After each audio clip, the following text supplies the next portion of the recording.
Mike in Chicago. Hey, Mike, you had a question about people earning over $700,000 a year. Yeah, I'm actually calling to complain about a couple of complainers you had on about 3 weeks ago. Okay.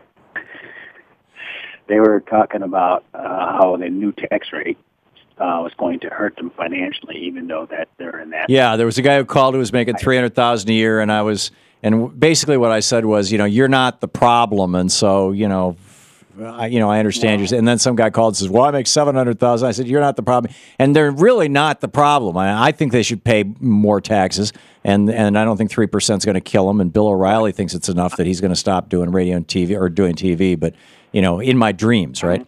But he won't. But the real problem are the Mitt Romneys and the Paris Hiltons of the world who are paying a maximum of 20% income tax.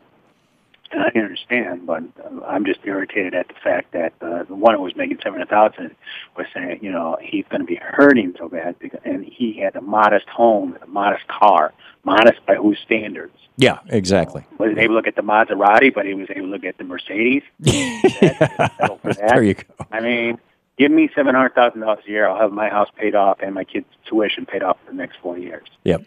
No problem. There you go. I mean, it's basically a situation that a lot of people say to everyone else: you're living beyond your means. Yeah.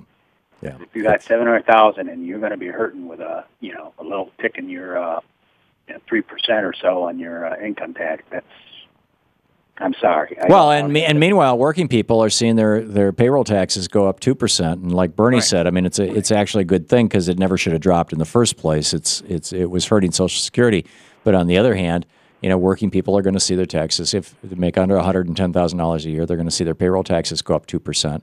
And a guy making $700,000 on roughly $600,000 of his income, he's not going to pay a penny in Social Security taxes. And I think he should be paying the full load. Can I ask a question in regards to that? Go for it. You had mentioned yesterday about how Reagan fixed the Social Security problem by increasing that tax in itself. He doubled it. People like, pardon? He doubled it. He doubled it, right. How long was that supposed to last?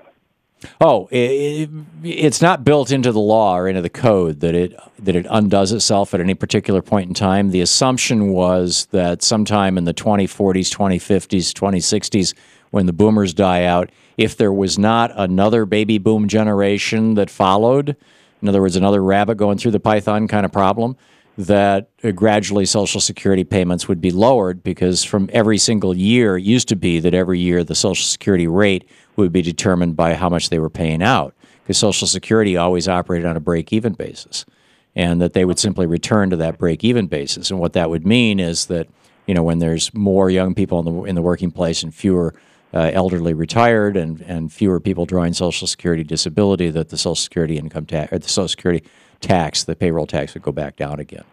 So it didn't need a statutory definition, I don't think, to do that.